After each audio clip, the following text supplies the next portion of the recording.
Hello paper crafters, I'm Sunny Sky and I'm an independent Stampin' Up! Demonstrator. Today we're going to create this cute little box. There are 4 sizes that you can make that are squares and other sizes that go in the middle, so we're going to make the one that's missing that would go right here. And it is a 3 1/4 by 3 1/4 as the finished box size. So we're using this paper that is the fruit stand paper. It coordinates with the fresh fruit stamp set. Both of those items are retiring at the end of May with this catalog.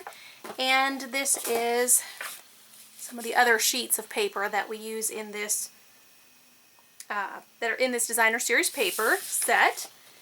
And so we're using the envelope punch board to create this box. I'm sorry, the gift box punch board. We also have a gift bag punch board and an envelope punch board. This gift box punch board is retiring at the end of May, along with this stamp set and the designer paper that we're using today. The other 2 punch boards will be in next year's catalog. So this gift box punch board comes with this handy little scoring tool, and the sizes of boxes you can make and the size paper that you need to start with are all on this chart, along with the directions on how to use it. So all the directions are right there. So it's pretty self-explanatory, which is handy. So we're going to make the large square box today, and so we're going to line up with the start line that says L for large, and then we also have the diagonal line for large. So you're going to score in both directions, and there is this extender that comes out, and then we're going to score just on this diagonal. You score just down to the original score line, and then you also pop that little notch, punch that notch out. Because this is a square box, we use the large and the large. You can make other dimensions of boxes where you would use, you know, a large one here and maybe the medium one over here, just to make different sizes. Let's see, I forgot to punch that. And so you can make quite a variety of boxes with this. But like I said, it's retiring at the end of May, so you've got about 2 months left to purchase this box, gift box punch board, if you would like to create these items. It's quite a little bit of scoring that we're going to do here. And let me go back, I forgot to do the diagonal score on that last one when I was there.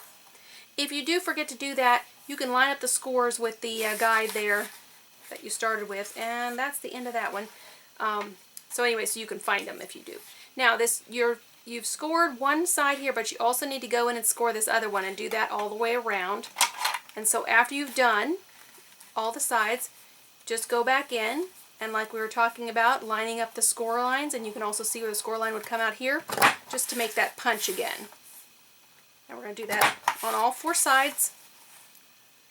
And then there's a little notch that you cut out using the opposite side. And all of our punch boards have this sort of double-sided punch. And in this case, it punches a little curvy slit. And that is used to close the box up. Now, one of the mistakes that I made when I was first doing one of these punch boxes is I got distracted in the middle of punching, and I flipped my paper over and made one of my scores backwards. So you do have to make sure that you don't flip it over, because you need all of these going in the same direction, or they won't close together the way that they close.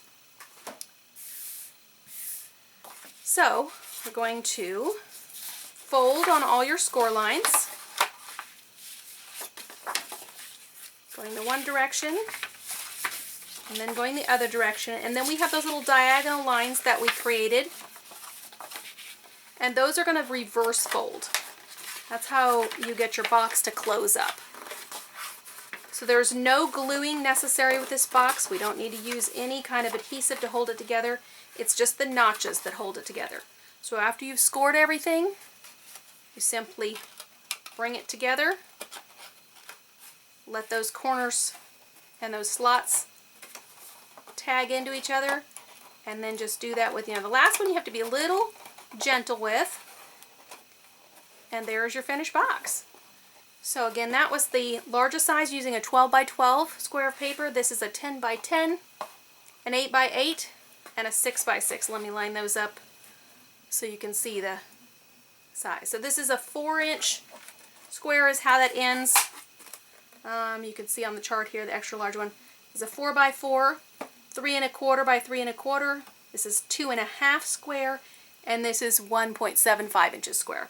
So that's kind of a cool little box and fun paper to use, and I did make a coordinating tag using the fresh fruit stamp set that goes with that paper. So I hope you enjoyed that project for today. Go have some fun crafting.